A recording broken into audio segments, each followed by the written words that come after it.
နေရာအကြောင်းနဲ့လမ်းပြအကြောင်းတွေကိုကျွန်တော်သင်သွားမှာဖြစ်ပါတယ်ပထမဆုံးက tip လို့မှတ်ရအောင်ပါ tip ဆိုတာဘာကိုပြောလဲဆိုရင်အရက်မျက်နှာဖြစ်တယ်အဲ့တော့ဒီအရက်မျက်နှာတန်လိုက်ကိုကြည့်လိုက်မယ်ဆိုလို့ရှိရင်တန်လိုက်အိမ်အောင်မှာဆိုလို့ရှိရင်ဒီအပေါ်ပိုင်းကိုမြောက်အရက်လို့ခေါ်တယ်အထက်အရက်လို့ခေါ်တယ်အဲ့တော့အရက်က tip အထက်ကိုမြောက်အထက်ကိုနွာလို့ခေါ်တယ်ဒါကြောင့်မလို့ tip နွာအထက်ရက်ဆိုတော့မြောက်အရက်ပေါ့ပြီးအောက်ကိုသွားမယ်အောက်ကကြတော့အရက်က tip ဒါဆိုအောက်ကိုတိုက်လို့ခေါ်တယ်ဒါကြောင့် tip တိုက်ဒါကြောင့်မို့လို့အောက်အရက်ပေါ့အောက်အရက်ဆိုတော့ကတောင်အရက်လို့လည်းပြောလို့ရတယ်တောင်အရက်ဒါဆိုအရှိဘက်ကိုသွားမယ်ทิศตะวันออกทิศตะวันออกဆိုတာကကြတော့ตะวันออกตะวันဆိုတာနေကိုပြောတာออกဆိုတာထွက်တာตะวันออกဆိုတာနေထွက်တာနေထွက်ရအရက်ဆိုတော့ทิศตะวันออกအဲ့ဒါကိုစီလျောင်ပြန်လိုက်တော့အရှိအရက်ဖြစ်သွားမယ်ทิศตะวันตกဆိုတာကြတော့အနောက်အရက်ဖြစ်ပါတယ်ตะวันဆိုတာနေตกဆိုတာကျသွားတယ်နေကျသွားတယ်နေဝင်သွားတယ်အရက်ဒါကြောင့်ทิศตะวันตกဟုတ်ပြီဒီရဲ့အရက်မျက်နှာတွေသိပြီဆိုလို့ရှိရင်တော့ကျွန်တော်တို့ကချီယန်ဆိုတာလေးကိုကြည့်အောင်ပါခင်ဗျာချီယန်ဆိုတာဆွေဆောင်သွားတာဖြစ်ပါတယ်ခုနကတော့ကျွန်တော်တို့အရှိทิศตะวันออกအနောက်ทิศตะวันตกပြန်ပြမယ်အရှိทิศตะวันออกအနောက်ทิศตะวันตกအပေါ်ကိုทิศเหนือအောက်ကိုทิศใต้ဒီကောင်လေးတွေသိပြီဆိုလို့ရှိရင်ကျွန်တော်တို့တောင်ဘက်ကဟုတ်ပြီနော်တောင်ဘက်ကတိုက်အပေါ်အထက်ကမြောက်ဘက်ကเหนือအဲ့လိုမျိုးမှတ်ထားမယ်မှတ်ထားပြီးရင်ချီယန်ဘယ်လိုချီယန်မလဲအနောက်ကทิศตะวันตกမှာဟုတ်ပြီနော်အနောက်ရက်ကနေပြီးတော့မှဆွေဆောင်သွားဘယ်ကိုဆွေဆောင်သွားတယ်လဲဆိုတော့နေကအပေါ်ကိုဆွေဆောင်သွားတာဖြစ်တယ်ဒါကြောင့်နောက်မြောက်အရက်ဟုတ်ပြီနော်အပေါ်ပိုင်းကเหนือပေါ့ဒါကြောင့်မလို့မြောက်ဘက်ကိုเหนือလို့ခေါ်တော့ทิศตะวันตกเฉียงเหนือဒါကြောင့်အနောက်မြောက်လို့ခေါ်မယ်အကယ်၍အနောက်တောင်ဆိုလို့ရှိရင်ทิศตะวันအနောက်ကทิศตะวันตกအဲ့ဒါကိုမှဗာလဲတောင်ဘက်ကိုဆွေသွားမှာမို့လို့ทิศตะวันตกเฉียงใต้လို့ခေါ်မယ်ဒါဆိုရင်ဒီဘက်ทิศตะวันออกဘက်ကိုကြည့်မယ်ทิศตะวันออกမှာဆိုလို့ရှိရင်သူကအပေါ်ပိုင်းကိုဟိုဖြစ်သွားတယ်ဆိုတော့ทิศตะวันเฉียงทิศตะวันออกเฉียงเหนือทิศตะวันออกเฉียงเหนือအရှိမြောက်အရက်ဖြစ်သွားတယ်အရှိတောင်ဆိုရင်ဘယ်လိုပြောမလဲအရှိကကြတော့ทิศตะวันออกတောင်ကကြတော့ใต้ဒါကြောင့်မို့လို့เฉียงใต้လို့ခေါ်တော့ทิศตะวันออกเฉียงใต้လို့ခေါ်မယ်ဆိုတော့ဒီလိုမှတ်မယ်အရှိတောင်လို့မှတ်မယ်ဆိုရင်အရှိဒီทิศตะวันออกအရှိတောင်ဆိုတော့တောင်ကအောက်ဘက်ကိုပြောတာဖြစ်တယ်အောက်ဘက်ကိုဆွေဆောင်သွားတာမို့လို့เฉียงใต้အရှိမြောက်ဆိုလို့ရှိရင်တော့အရှိကทิศตะวันออกမြောက်ကเหนือဒါကြောင့်မလို့ทิศตะวันออกเฉียงเหนือအနောက်ကทิศตะวันตกတောင်ကใต้ဒါကြောင့်မို့လို့ทิศตะวันตกเฉียงใต้အနောက်မြောက်ဆိုလို့ရှိရင်အနောက်ကทิศตะวันตกမြောက်ကเหนือဒါကြောင့်အနောက်မြောက်ဆိုရင်ทิศตะวันตกเฉียงเหนือအဲ့လိုမျိုးမှတ်ပါကဲအရင်မျက်နှာတွေပြီးပြီဆိုရင်ကျွန်တော်တို့အပိုင်းကဏ္ဍတွေလာရအောင်အပိုင်း data တွေပေါ့နော်ภาคလို့ခေါ်တယ်နော်ภาคဆိုတာကကြတော့အပိုင်းကိုပြောတယ်ဘယ်လိုပြောမလဲဒီမှာကြည့်မြန်မာနိုင်ငံမြေပုံမျိုးမြင်မယ်ဆိုလို့ရှိရင်တော့ထပ်ပိုင်းအလယ်ပိုင်းအောက်ပိုင်းရှေ့ပိုင်းနောက်ပိုင်းအဲ့လိုမျိုးလေးတွေပြောတာဖြစ်တယ်ဒါကြောင့်မြောက်ပိုင်းလို့ပြောချင်ภาคเหนือဒီအနောက်ပိုင်းဆိုရင်ภาคตะวันตกတောင်ပိုင်းဆိုရင်ภาคใต้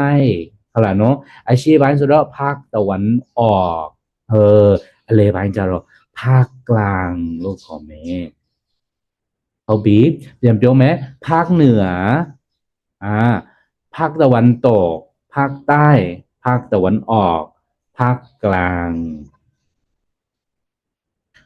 ကဲဒီဟာကြတော့ကျွန်တော်တို့ဟလာ preposition နေရာပြဝိပတ်လေးတွေဖြစ်ပါတယ်ဘယ်လိုမျိုးလဲဆိုတော့အပေါ်ဆိုရင် bone လို့ဖတ် bone အောက်ဆိုရင်ใต้အနောက်ဆိုရင်หลังအရှိဆိုရင်หน้าအကြားဆိုရင်ระหว่างဘေးဆိုရင်တော့ข้างကဲဘယ်ညာကြည့်မယ်ဆိုလို့ရှိရင်တော့ဘယ်ကိုซ้ายညာကိုขวาซ้ายขวาကဲညာဘက်ကိုပြန်လာမယ်ဒီဘက်မှာဘာတွေရှိလဲဆိုတော့ကြွက်ကလေးအထဲမှာမို့လို့နိုင်အတွင်းပေါ့နော်နိုင်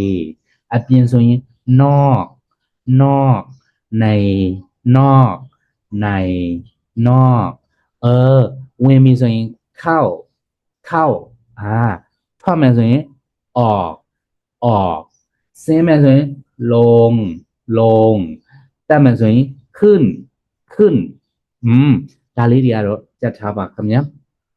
ဟုတ်ပြီဒီညမှာကျွန်တော်ဘယ်လိုသုံးကြမလဲလူပုဂ္ဂိုလ်တွေရှိမယ်နေရာဌာနတွေရှိမယ်ပစ္စည်းတွေရှိမယ်တိရစ္ဆာန်တွေရှိမယ်တက်ရှိတက်မဲ့ restaurant အကုန်လုံးကိုယူလာပြီးတော့ subject မှာထားပြီးတော့ယူထိနိုင်လို့ပြောလို့ရှိရင်ဘယ်မှာရှိတယ်လဲဆိုတဲ့အဓိပ္ပာယ်ရောက်သွားတယ်နော်ဒါကြောင့်ဥပမာတစ်ကိုကြည့်မယ်ကြောင်ဘယ်မှာလဲဆိုတော့แมวอยู่ที่ไหนแมวอยู่ที่ไหนကြောင်ကဘယ်မှာတော့ဆိုတော့แมวอยู่บนเตียงแมวကြောင်ကอยู่ရှိပါတယ်บนเตียงกระดิ่งပေါ်မှာ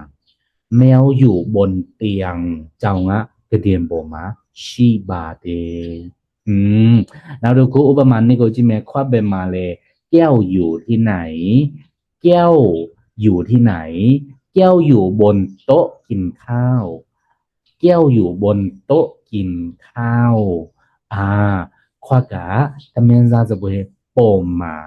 ရှိပါတယ်แม่อยู่ที่ไหน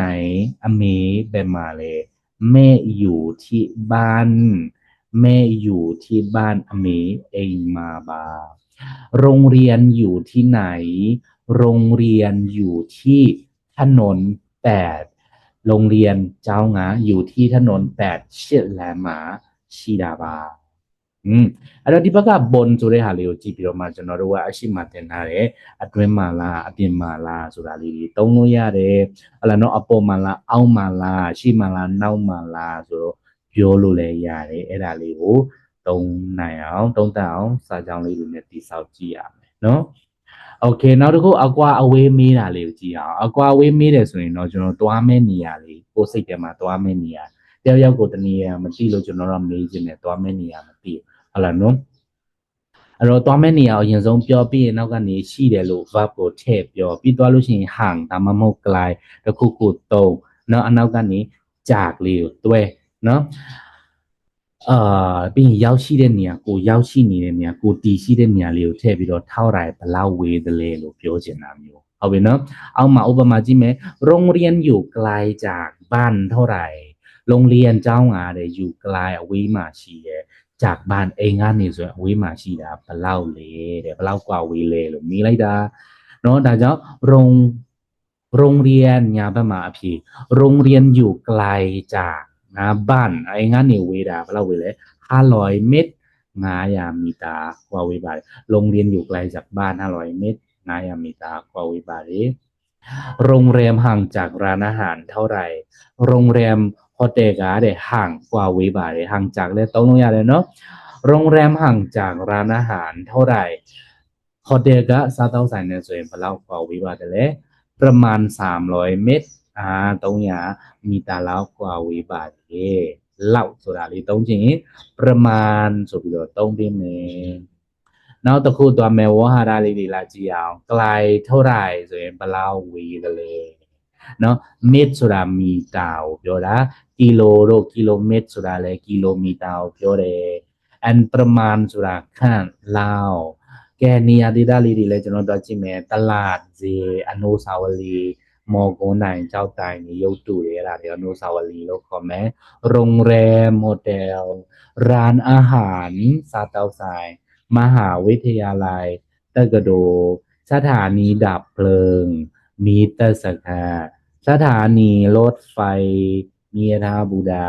สถานีรถไฟฟ้าหมูเพียงยทาวัดพญาเจ้าနေစေဒီဖญาတွေအကုန်လုံးကိုချုံပြီးပြောလို့ရတယ်เนาะဘုံကြီးเจ้าအားစศาลတရားရုံးสถานีตำรวจเยสคาสวนสาธารณะปานจาสวนสนุกอปานပြေဥယျာဉ်แม่น้ำမြစ်ကဲအဲ့ဒီနေရာတွေကိုကျွန်တော်တို့ရပြီဆိုလို့ရှိရင်တော့ဒီတင်ဘယ်နေရာကိုဘယ်လိုသွားတယ်လဲဆိုတာလေးကိုထည့်မယ်ဂျာနာသူနန်စာကိုနဲ့စကားပြောတဲ့သူရဲ့သူကိုထည့်ဥပမာမင်းပေါ့နော်ပိုင်တမမုံမင်းသွားတယ်တမမုံလာတယ်ဒီနေရာတခုကိုยังไงမင်းဘယ်လိုသွားတယ်လဲပေါ့နော်คุณมาโรงเรียนยังไงครับมีเจ้างูบลูลาတယ်လေ คุณมาโรงเรียนยังไงครับมีเจ้าโง่อโลลาแต่เลยส่วนนี้เตรียมพิมพ์มาส่วนนี้จนเราดูว่าซีบีดอลลามละเมามีลามละอารมณ์อยู่ตรงโลใหญ่เนาะแล้วซีเดส่วนนี้ขี่โลแล้วขอเลยเมาเนี่ยโซโลชิเนาะขับโลขอเลยนั่งสุราไทยซีลาดามโยขึ้นสุราการ์กูบอตัดดามโยยถากูบอตัดดามโยเลนกูบอตัดดามโยนี่ဖြစ်တာပြောတာเนาะဒါကြောင့်မို့လို့စီးတာကိုပဲ3မျိုး3စား꿰တယ်ขี่ရယ်นั่งရယ်စွန့်ရယ်ဒါတော့ပမာလို့ပြောရင်စီးတယ်လို့ပဲအားဒါပြန်လိုက်တယ်ပေါ့ဒါပေမဲ့တို့ action လေးကိုကြည့်ကြည့်ပါစီးတယ်ဆိုစီးတာပဲစီးတယ်လို့ပြောရင်စီးတယ်ဆိုရင်ขี่လောက်ပဲဒါပေမဲ့ကိုကထိုင်စီးတဲ့သဘောလေးရှိရင်นั่งပေါ့နော်นั่งပေါ့ဥပမာမင်း taxi တွေပေါ်မှာ bus car တွေ bus car ဆိုလို့ရှိရင်တော့တစ်ခါလေးကျတော့นั่งလို့ပြောလို့ရတယ်ပေါ့နော်မင်းထိုင်စီးလာတယ်ဆိုတဲ့အတွေးလေးရှိတယ်ဆိုရင်ပေါ့လက်တွေ့မှာလည်းထိုင်စီးလာတယ်ဆိုရင်လည်းนั่งပေါ့နော်နောက်တစ်ခုကယထာဆိုလည်းထိုင်မှာပဲနော်အဲ့လိုမျိုးလေးတွေရှိတယ်နောက်တစ်ခုကပါရှိအောင်လို့ဆိုတော့တက်တာပေါ့နော်မိယထာပေါ်တက်တယ်ဆိုလည်းငါယထာတက်လာတာဆိုတဲ့ပုံစံလေးနဲ့ပေါ့နော်ယထာတက်လာတာမင်းတရားနဲ့ဆိုလို့ရှိရင်ဘတ်စကာပေါ်တက်သွားလိုက်ပေါ့အဲ့လိုမျိုးပြောချင်တဲ့ခါကျရင်လည်းခွန်းဆိုတာလေးသုံးတာမျိုးပေါ့နော်သုံးလို့ရပါတယ်ဟုတ်ပြီဒါဆိုလို့ရှိရင်အဲ့ဒါလေးတွေစီးလာတယ်အနောက်မှာဗာစီးလာတယ်လေရင်မျိုးစားအနောက်မှာထဲပြီးတော့မှလာပါတယ်ပေါ့သွားပါတယ်ပေါ့အဲ့လိုမျိုးလေးသုံးဒါမှမဟုတ်လဲကျွန်တော်တို့ဘာရင်မှမစီးဘူးဆိုရင်လဲ wing ပြေးတယ်ဆိုလဲ wing လမ်းလျှောက်တယ်ဆိုလဲ turn ဆိုတော့ wing ไป wing มาဆိုတော့ဒါပြေးသွားတယ်ပြေးလာတယ်ပေါ့ဒါမှမဟုတ်လဲ turn ไปလမ်းလျှောက်သွားတယ် turn มาလမ်းလျှောက်လာတယ်ပေါ့အဲ့လိုလဲသုံးလို့ရတယ်ပြေးတယ်လမ်းလျှောက်တယ်ကြအနောက်မှာရင်ထည့်စရာမလိုတော့ဘူးလေနော်နောက်တစ်မျိုးကလာကြည့်မယ်ဥပမာလေးကျောင်းကိုဘယ်လိုလာတယ်လဲคุณมาโรงเรียนยังไงครับဆိုတော့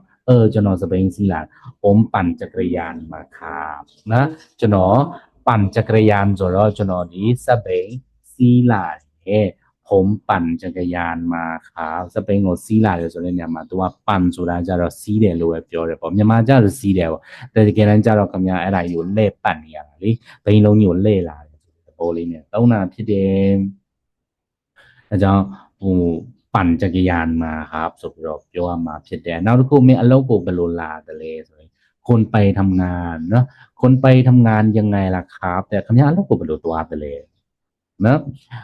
အလုပ်ကိုဘယ်လိုသွားတယ်လဲဖြစ်ရမှာပေါ့နော်ผม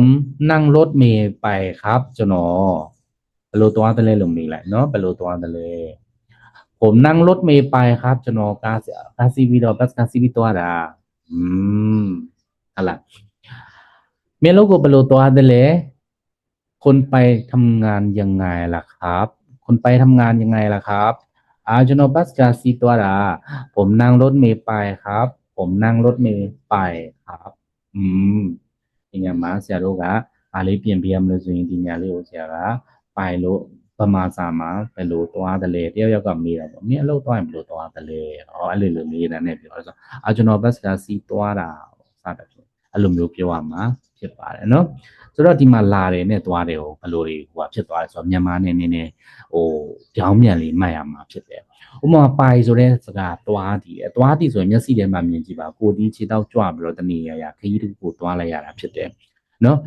ကိုကလက်ရှိနေတဲ့နေရာနေထသွားတာဖြစ်တယ်ဒါကြောင့်မို့ပိုင်လို့ခေါ်တယ်တနေရာသွားမယ်ဆိုရင်ပိုင်လို့တော့ဥပမာကွာဘယ်နေရာမှာသွားမတက်တယ်လဲဆိုလို့ရှိရင်မြန်မာမှာတော့ငါလာနေပြီဆိုတာတကယ်တမ်းကျတော့ငါလာနေပြီဒီဘာဖြစ်နေလဲကိုကသွားနေရတာဖြစ်တယ်ဒါကြောင့်ထိုင်းမှာကျတော့ငါသွားနေပြီဆိုတဲ့သဘောလေးနဲ့ပြောရတာဖြစ်ပါတယ်ပိုင်နဲ့သုံးရတယ်ပေါ့ဟုတ်ပြီနော်မားဆိုတာကြတော့လေကိုကကြတော့တနည်းရောက်လာမှတာဟိုမားလို့သုံးမယ်ဒါမှမဟုတ်တခုခုကိုကဒီမှာရှိနေတယ်တယောက်ကတခုခုကကိုစီရောက်လာမှတာမားလို့သုံးမယ်ကိုခြေတော့ကြွရင်တော့တေးကြတယ်ပိုင်လို့ပြောကိုခြေတော့မကြွဘူးကိုကဒီမှာပဲရှိနေတယ်ဆိုလို့ရှိရင်တော့ပါတယ်လေမာတခုခုရောက်လာမှတာမာလို့သုံးဒါမှမဟုတ်လေကိုကတော့ခီးတခုတော့ပိုင်လိုက်ပါတယ်ပိုင်လိုက်ပြီးတော့မှအဲ့နေရကိုလမ်းကြီးကလည်းဆုံးတယ်သွားခြင်းကလည်းရက်တန့်သွားပြီအဲ့ဒီခါမှာကိုသုံးခြင်းနေရောက်လာပြီလို့သုံးခြင်းတော့အဲ့ဒီမှာလည်းသုံးလို့ရတယ်ပေါ့နော်နောက်တစ်ခုဆက်သွားမယ်ဒီမှာကားတွေပေါ့နော်ယင်နေနဲ့ပတ်သက်ပြီးတော့မှဘာတွေရှိမလဲรถเมล์บัสကားรถทัวร์โทကားပေါ့နော်โตကားรถตู้แวนကားပေါင်မုံကားรถยนต์ဒါကားကိုပြောတယ်နော်ကားပဲรถไฟยถารถไฟฟ้าမိုးပြန်ยถามียถานะมียถาကိုပြောတာรถไฟฟ้า မုတ်ပြန်ယထာကောင်းကင်ယထာပေါ့နော်รถยนต์ไฟฟ้าဆိုလို့ရှိရင်တော့သူကယွန်းလေးပါသွားရင်သူကကြတော့ကောင်းကင်ယထာမဟုတ်တော့ဘူးသူကဟိုဟာဖြစ်သွားလျှက်စစ်ကားဖြစ်သွားပြီနော်รถไฟใต้ดินဆိုလို့ရှိရင်တော့မြေအောက်ယထာမြေကြီးအောက်မှာပြေးသွားတာမျိုးမလို့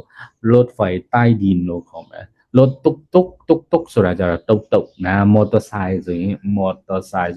င်ရဲ့เครื่องบินဆိုရင်လေယာဉ်ပြန်เรือဆိုရင်လေ and taxi ဆိုရင် taxi ပေါ့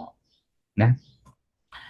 ကဲနေရာတစ်ခုကိုဘယ်လိုသွားလဲဘယ်လမ်းကသွားလဲဆိုတာကြည့်အောင်ไปยังไงဘယ်လိုသွားလဲဘယ်လမ်းကသွားလဲဆိုလမ်းမသိလို့မေးချင်တော့ไปทางไหนလို့မေးนะတနည်းအောင်ဘယ်လိုသွားတယ်လဲပေါ့เนาะကျွန်တော်ကားနဲ့စီသွားမှာလားလမ်းလျှောက်သွားမှာလားဘယ်လိုသွားတယ်လဲဆိုတာမေးချင်တော့ไปยังไงဘယ်လမ်းကသွားလဲလမ်းမသိမေးချင်တော့ไปทางไหนလို့တောင်းပြီးမယ်เนาะทางဆိုတာလမ်းကြောင်းပြောတာဘယ်လမ်းကြောင်းကသွားတယ်လဲဥပမာတွေ့ကိုကြည့်မယ်အကြောင်းကဘယ်လိုသွားရတယ်လဲไปโรงเรียนยังไงครับนะโรงเรียนไปโรงเรียนยังไงครับလို့ဖြေရမှာပေါ့နော်ဒီနေရာမှာရှင်းတော့ဒါမှမဟုတ်လေโรงเรียนကိုတစ်ချက်နာပြီးမှโรงเรียนอ่ะไปยังไงကျောင်းကိုလေဘယ်လိုသွားလဲပေါ့ဒီတိုင်းပြောမယ်ဆိုရင်เนาะဒီကတိုင်းကြတော့ไปဆိုတဲ့ verb ကိုရှင်းမှာထားเนาะไปโรงเรียนยังไงครับအဲဆိုတော့นั่งรถเมล์ไปครับကျွန်တော်ဗာလဲဘတ်ကစီးသွားမယ်ပေါ့เนาะဘတ်ကစီးသွားရပါတယ်ကားစီးသွားရပါတယ်ပေါ့ကျောင်းကိုဘယ်လမ်းသွားတယ်လဲပေါ့โรงเรียนน่ะเนาะไปทางไหนโรงเรียนไปทางไหนเจ้าโง่เป็นแล้วอ่ะตัวอะไรเลยตรงไปแต่ตัวบาแล้วก็ปีตัวโลชีเลี้ยวขวาหญ้าชูไรปาตรงไปแล้วก็เลี้ยวขวาแต่ตัวจีหญ้าโชทีเนี้ยมาดาลีดิมันไหมแล้วลองเลยดิสิเลยใกล้สุดาวีเลยใกล้สุดานี้เลยใกล้โอชิชิลิเปียวแต่เรียใกล้นี้เดี๋ยวซึ่งใกล้ตัวเลยเปียวไรเนาะပြီးဒီဘက်မှာကြည့်မယ်နှစ်ခုစလုံးကဗာလဲမျက်နှာချင်းဆိုင်လေးဖြစ်နေတယ်ဆိုရင်ฝั่งตรงข้ามလို့ပြောမယ်နော်မျက်နှာချင်းဆိုင်ကိုฝั่งตรงข้ามလို့ပြောလဲရတယ် land down ဆိုလို့ရှိရင်တော့หัวมุมဟုတ်ပြီနော်หัวมุมဆိုတာ land down land take အဲ့လိုမျိုးပြောလို့ရတယ် land down ပေါ့နော် down ကြတာကိုပြောတာปากซอยဆိုလို့ရှိရင်တော့ဒါဆိုတော့လမ်းတွေရဲ့အဝပေါ့လမ်းတွေအဝဆိုတော့ဘာလို့ပြောလဲလမ်းဒိတ်ပဲပေါ့နော်လမ်းဝတို့လမ်းထိတ်တို့ပြောတာဖြစ်တယ်ထက်จักဆိုတာကြတော့သူကကက်လျက်ကလေးကိုပြောတာဥပမာဒါလေးက KFC ဒါလေးကကိုယ့်ရဲ့ apartment condo ဆိုလို့ရှိရင်တော့ KFC ကကိုယ့်ရဲ့ထက်จักမှာရှိတာသဘောပေါ့နော်ကိုယ့်ရဲ့ကက်လျက်မှာရှိတဲ့သဘောလေးကိုပြောတာဖြစ်တယ်ကဲအောက်မှာကျတော့ထပ်နွန်ဆိုတာလမ်းမကြီးကိုပြောတယ်အဲ့လမ်းမကြီးကနေခွဲထွက်လာရင် soil ဆိုလဲလမ်းတွေလေးဖြစ်မယ်ဟုတ်ပြီနော်ဒီလိုလမ်းကြောင်းတွေကိုကြတော့ way တွေပေါ့နော်အင်္ဂလိပ်လိုပြောရင် way တွေကိုကြတော့ tang လို့ခေါ်မယ်နော်အဲ့လိုလေးမှတ်ထားပါဒါတွေတစ်ခုချင်းစီကောက်မှတ်ပြီးတော့မှချရေးပြီးတော့ကြက်ထားဖို့လိုပါတယ်နော်နောက်တစ်မျိုးလာကြည့်အောင်ကဲဒါလေးက tang ရက်လမ်းစုံတွေဖြစ်ပါတယ်ဒီမှာလမ်းတွေစုံနေတာပါလမ်းတွေစုံနေတာပါဒါကြောင့်မလို့လမ်းစုံလို့ခေါ်တယ်လမ်းစုံလို့ခေါ်ရင် tang ရက်ทางဆိုတာလမ်းကြောင်းแยกဆိုတာခွဲသွားတာလမ်းကြောင်းนี่ခွဲသွားလို့လမ်းခွဲပေါ့နော်အဲ့ဒီလမ်းခွဲမှာမျိုးရှိတယ်၄လမ်းခွဲသွားရင်တော့4แยกเนาะ3လမ်းခွဲရင်တော့3แยกဟလာเนาะအကယ်၍များကုန်းကျော်တရားဖြစ်နေတော့စะพานลอยဆိုတာလေ floating ဖြစ်နေတာပြောတာလေထဲမှာမြောက်တက်နေတာကိုပြောတာ loi นะสะพานဆိုတာတရားကုန်းကျော်တရားเนาะสะพานลอยကဲဒီလိုမျိုးအဝိုင်းပတ်ကြီးကလည်းရှိသေးတယ်အဝိုင်းပတ်ကြီးကိုဝုံဝီယန်ပေါ့နော်ဝုံဝီယန်လို့ခေါ်နေခင်ဗျာကဲဒါဆိုလို့ရှိရင်ကျွန်တော်တို့ဒါလေးနဲ့ပတ်သက်ပြီးတော့စကားပြောလို့ရအောင်ဘယ်လိုပြောမလဲတက်သွားဆိုရင်ตรงไปနော်တက်သွားตรงไปဟိုလမ်းကြောင်းပြောခြင်းတဲ့အခါမှာပေါ့နော်ตรงไปပြီးตามနဲ့အတိုင်းနဲ့ဘာအတိုင်းလဲဟိုငါးလမ်းအတိုင်းတို့နော်အောင်ချမ်းသာလမ်းအတိုင်းတို့ตามถนนအောင်ချမ်းသာစသဖြင့်ပေါ့နော်ဒီတိုင်းပေါ့အဲ့ဒီအတိုင်းကိုပြောချင်တာပေါ့နော်ဒီလမ်းအတိုင်းမောင်းသွားတော့ဒီလမ်းတိုင်းတက်သွားတော့ဟုတ်ပြီနော်ဆိုရင်ဒီလိုလေးသုံးပါတယ်ပြီးဖောဆိုတာလင်းတို့အခါတို့ဥမာရောက်ရင်တော့တွေးရင်တို့ဟလာနော်ညင်ရင်တို့စီးရင်တို့စသဖြင့်တွေပေါ့အဲ့ဒီရင်နဲ့သုံးချင်တဲ့အခါမှာဖောလေးကိုသုံးဟလာ ถึงဆိုတာရောက်ပြီဆိုတော့ဖောถึงဆိုတာဘာဖြစ်သွားမလဲရောက်ရင်ရောက်တဲ့အခါပေါ့နော်ဖောနောက်မှာ verb တွေထားပြီးတော့လေတွေးရင်မြင်ရင်စားရင်အိပ်ရင်စားရင်လို့တောင်းလို့ရတယ်เลยมาแล้วဆိုရင်ကြော်လာပြီတဲ့နော်ကြော်လာပြီไปอีกဆိုဆက်သွားเลี้ยวซ้ายเบโชเบลกุยไล่လို့ပြောတာပြီးရင်เลี้ยวขวาညာโชจะเจอတွေးပါလိမ့်မယ်နော်ဘယ်ချိုးရင်တွေးပါလိမ့်မယ်ဟုတ်ပြီနော်တက်သွားရင်တွေးပါလိမ့်မယ်ဟုတ်ပြီနော်ကြော်လာပြီးထပ်သွားရင်တွေးပါလိမ့်မယ်စသဖြင့်ပေါ့နော်จะเจอတွေးပါလိမ့်မယ်อยู่ရှိနေတာပေါ့ရှိသည်ပေါ့နော်တီရှိတာနော်အဲ့ကတ်ထဲမှာပတ်စံရှိတယ်ရှိခြင်းမျိုးပြောတာမဟုတ်ပိုင်ဆိုင်မှုနဲ့ရှိခြင်းမျိုးမဟုတ်ဘူးတီရှိခြင်းမျိုးပြောတာနော်ခန်းဆိုတာဘတ်ဟုတ်ပြီနော်ခန်းဆိုတာကလေဘေးလို့အရှိမတင်ခဲ့ဘူးတယ်အရှိမပြခဲ့ဘူးတယ်ပေါ့နော်ဘေးတို့အရှိတို့နောက်တို့မှာခန့်မယ်ဒါပေမဲ့အကယ်၍ဘေးကလည်းခန့်ဘက်ကလည်းခန့်ဆိုရင်ဘေးဘက်လို့ပြောချင်ခန့်လို့ပြောလို့ရတယ်ဒီလိုမျိုးဒါဆိုရင်ခန့်ရဲ့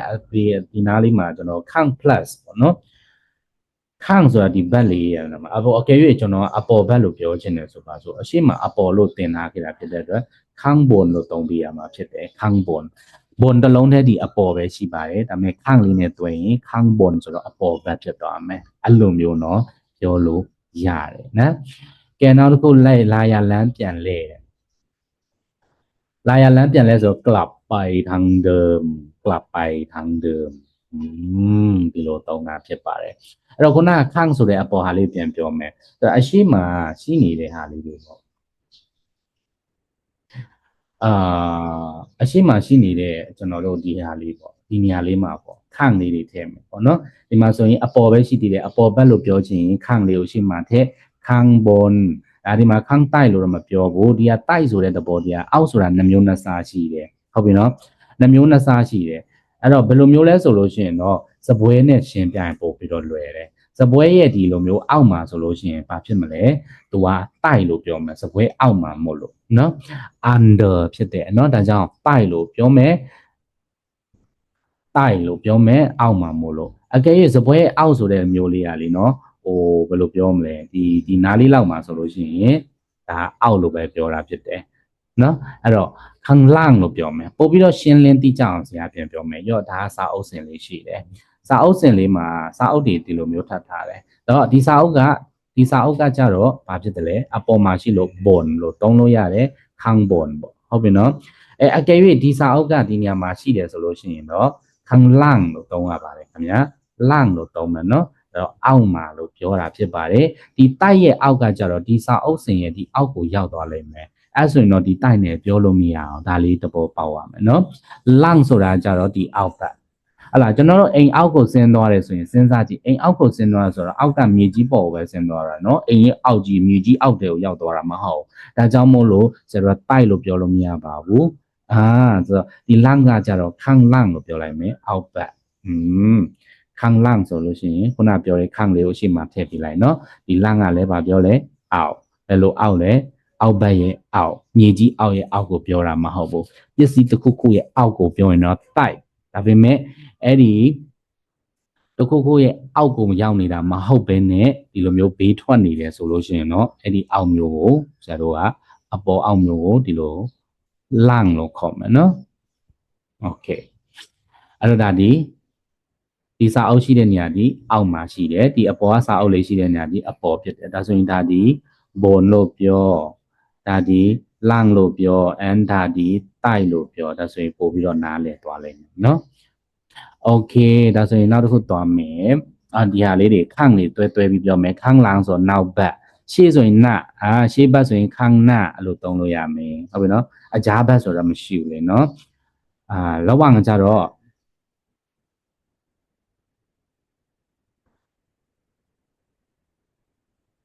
လောက်ဝဆိုတာကြတော့အကြားဆိုတော့ဘတ်နဲ့မတွဲဘူးလေဟုတ်လားနော်ဒီမှာဒီခန့်ကြဘေးပဲဆိုတော့ဘေးကိုဘတ်နဲ့တွဲတော့နှမျိုးထွက်သွားမှာပေါ့ခန့်ပေါ့ဟုတ်ပြီနော်အဲ့တော့ဘေးနားမှာကျွန်တော်ဘေးဘက်မှာမောင်ရှိတယ်ဆိုပါဆိုဒါဆိုရင်ခန့်นะမောင်อยู่ข้างๆผมပေါ့မောင်ကျွန်တော်ရဲ့ဘေးဘက်မှာရှိတယ်ပေါ့ဟုတ်လားတခုခန့်ကဘေးတခုခန့်ကဘက်ဘေးဘက်အဲ့ဒါလိုမျိုးပြောတာဖြစ်တယ်။ကြောင့်ခန့်ကလည်းဒီလိုသုံးလို့ရတယ်တဲ့။နောက်တစ်ခုကဒီထဲမှာလည်းရှိသေးတယ် ခွာဆိုတာညာပဲရှိသေးတယ်ညာဘက်လို့ပြောခြင်းရှိမှာခန့်နေထည့်လိုက်တော့ခန့်ခွာခန့်ဆိုင်အဲ့လိုမျိုးတုံးလို့ရတယ်နော်အဲ့တော့ဝင်ဘက်တွေလည်းမရှိဘူးလေအတွင်းဘက်ဆိုလို့ရှိရင်နော်ခန့်နိုင်ခန့်นอกအပြင်ဘက်အဲ့လိုတက်လို့ပြောလို့ရတယ်နော်ဒါလေးတစ်ချက်ပြန်တော့မှတ်ရတာပေါ့နော်โอเคကျွန်တော်ခုနဒီနေရာမှာပြီးသွားပြီဆိုလို့ရှိရင်နော်နောက်ထပ်တမျက်နှာကြည့်အောင်ဒီမှာမြေပုံလေးပြထားတယ်ဒါလေးကpolice station ပေါ့နော်အလိုက်နော်สถานีตำรวจပေါ့ဒါလေးကကြတော့โรงพยาบาลပေါ့နော်ဒါဆိုရင်ကျွန်တော်ဘယ်လိုသွားမလဲဥပမာကြည့်အောင်မေးတဲ့သူကမေးပါတယ်จากสถานีตำรวจจากကနေတဲ့ဟုတ်ပြီနော်ကနေတဲ့ဒါလေးယူပါတယ်ကနေတဲ့ချစ်ပေးပါလားจากကနေဘာကနေလဲสถานีตำรวจရဲစခန်းကနေဆိုရင်เนี่ยจะไปသွားမလို့တဲ့ဘာသွားမပဲသွားမှာလဲโรงพยาบาลဆေးရုံကိုသွားမှာတဲ့နော်ยังไงครับတဲ့ဘယ်လိုသွားမလဲတဲ့နော်ဘယ်လိုသွားမလဲတဲ့ဆိုတော့ဘယ်လိုသွားမလဲဆိုတော့ဘယ်လိုပြောလဲจะไปยังไงဆိုတဲ့ဂျားထဲမှာไปနဲ့ยังไงဂျားထဲမှာโรงพยาบาลလေးထည့်ထားတယ်နော်အဲ့တော့ဘယ်လိုသွားမလဲလို့ပြောတော့ပြန်ပြေးတဲ့သူကจากสถานีตำรวจတဲ့เนาะရဲစခန်းကနေဆိုရင်เดินตรงไปတဲ့ရော့เดินตรงไปလိုက်ပါမယ်ခင်ဗျာရော့ဒါလေးနဲ့ယူနည်းနည်းကြီးလေးယူလိုက်မယ်เนาะဟိုထင်းနဲ့ဟာလေးဟိုထင်းသားလေးရော့ဒါလေးယူဒီလောက်လို့โอเคจากสถานีตำรวจဆိုတော့เดินตรงไปရော့เดินตรงไปလိုက်မယ်လမ်းလျှောက်သွားလိုက်မယ်တက်သွားတဲ့တက်သွားလိုက်ပြီတက်သွားလိုက်ပြီဆိုလို့ရှိရင်ตรงไปဆိုတာပါလဲတက်သွားနော်တက်လမ်းလျှောက်သွားတဲ့เดินဆိုတဲ့လမ်းလျှောက်ဒီနေရာမှာလဲဆရာတို့ဘာတောင်းလို့ရလဲမောင်းနဲ့လှုပ်လို့ရတယ်ဟုတ်ပြီနော်မောင်းနဲ့လှုပ်လို့ရတယ်ပြေးတယ်လှုပ်လို့ရတယ်ဟုတ်လားကြိုက်တာလှုပ်ထည့်လိုက်ပါအစားတို့ပါตรงไปကျတော့တက်သွားတယ်တက်သွားပြီပါလဲพ่อရောက်ရင်လင်းပါလဲถึงရောက်ပြီพ่อถึงဆိုတော့ရောက်ရင်ဘာရောက်ရင်စီရဲ့လေးလမ်းစုံကိုရောက်ရင်တဲ့ဒီမှာနော်လေးလမ်းစုံကိုရောက်ရင်ပါလေလျှိုးဆိုင်ပဲချိုးလိုက်ပါတဲ့ရော့ပဲချိုးလိုက်ပါပြီရော့ပဲချိုးဟုတ်ပြီနော်จัดเจอโรงพยาบาลပဲချိုးလိုက်တာ ਨੇ ပါတယ်လေโรงพยาบาลကိုတဲ့တွေ့ပါလိမ့်မယ်တဲ့จัดเจอโรงพยาบาลတွေ့ပါလိမ့်မယ်တဲ့อยู่ทางด้านซ้ายมือတဲ့อยู่တည်ရှိနေမယ်ဟုတ်ပြီနော်อยู่ဆိုတာတည်ရှိနေမယ်ทางဆိုတာကလမ်းဟုတ်ပြီနော်လမ်းကြောင်းเป็นလမ်းကြောင်းလဲด้านဆိုတာဘက်ဒီด้านလည်းဘက်ပဲเนาะဘက်ချမ်းလို့ပြောတာဖြစ်ပါတယ်တူယူဘက်ပေါ့เนาะပဲတူယူဘက်လဲซ้ายมือဘယ်ဘက်လက်ဘယ်ဘက်ရဲ့ဘယ်လက်ရဲ့တူယူဘက်ဘယ်လက်ရှိရာဂျမ်ဘက်ဟုတ်ပြီเนาะအဲ့လိုမျိုးပြောတာเนาะဘယ်လက်ရှိရာလမ်းချမ်းကိုလမ်းအချမ်းဘက်ကိုလမ်းအချမ်းဘက်မှာရှိပါမယ်လို့သူကပြောတာဖြစ်တယ်เนาะอยู่ทางด้านซ้ายมืออยู่ဆိုတော့ဒီရှိပါတယ်ဒီမှာထပ်ရေးပြမယ်နံပါတ်5နံပါတ်4อยู่ရှိပါတယ်ဘယ်မှာရှိတာလဲလမ်းเนาะလမ်းမှာမို့လို့လမ်းလေးနဲ့ပြောမယ်ทางဘယ်လမ်းလဲလမ်းရဲ့ဘက်လဲဘယ်မှာရှိဘယ်ကပါတယ်လဲဆိုင်โอเคအဲ့တော့ဘယ်လက်ဆိုတော့ဆိုင်မူးလို့ပြောလို့ရတယ်เนาะဘယ်ဂျမ်ပေါ့ဘယ်လို့ပဲတက်လက်ဟိုဘယ်လို့ပဲတန်းပြောလို့ရတယ်เนาะအဲ့တော့ဘယ်တူယူเนาะဘယ်လမ်းလို့မပြောဘယ်ဘက်ချမ်းလို့ပြောချင်တာမလို့ဒီမှာdone ဆိုတာလေးထည့်ပြရမယ်เนาะအဲ့တော့ဒီ done နေဘာပြောရလဲဆိုလို့ရှိရင်ဒီဘယ်ဘက်ချမ်းရဲ့ဘယ်လို့ပဲရှိသေးတယ်ဘယ်ဘက်ချမ်းဘယ်ဘက်တူယူရှိရလမ်းမှာတည်ရှိပါတယ်ဘယ်တူယူလမ်းအချမ်းမှာရှိပါတယ်လို့ပြောတာဖြစ်တယ်นะอยู่ทางด้านซ้ายมือจากสถานีตำรวจเดินตรงไปพอถึงสี่แยกเลี้ยวซ้ายจะเจอโรงพยาบาลอยู่ทางด้านซ้ายมือโอเคเอามาပြီဒါဆိုလို့ရှိရင်เนาะဒီလေးကျင်ခံတိုင်းစူးစမ်းပြီးတော့ပြောကြည့်လေเนาะကျွန်တော်တို့နောက်ထပ် lesson မှာဒီအဖြေလေးတိုက်ကြည့်ကြတာပေါ့ခင်ဗျာတောင်းပါပြီဒါဆိုလို့ရှိရင်တော့ကျွန်တော်တို့ရဲ့ day 9အတွက်ဒီလမ်းကြောင်းတွေဒီနေရာတွေနဲ့ပတ်သက်ပြီးတော့ပြောဆိုတဲ့စကားပြောအသုံးအနှုန်းနဲ့ဝေါ်ဟာတာတွေကိုဒီဗီဒီယိုဒီမှာပဲရပ်နာပါမယ်ခင်ဗျာမသိတာရှိတဲ့ဆိုရှင်ကျွန်တော်မေးမြန်းခဲ့ပါခင်ဗျာအဲဆိုရင်အတန်းမှာပြန်ဆောင်ကြမယ်နော်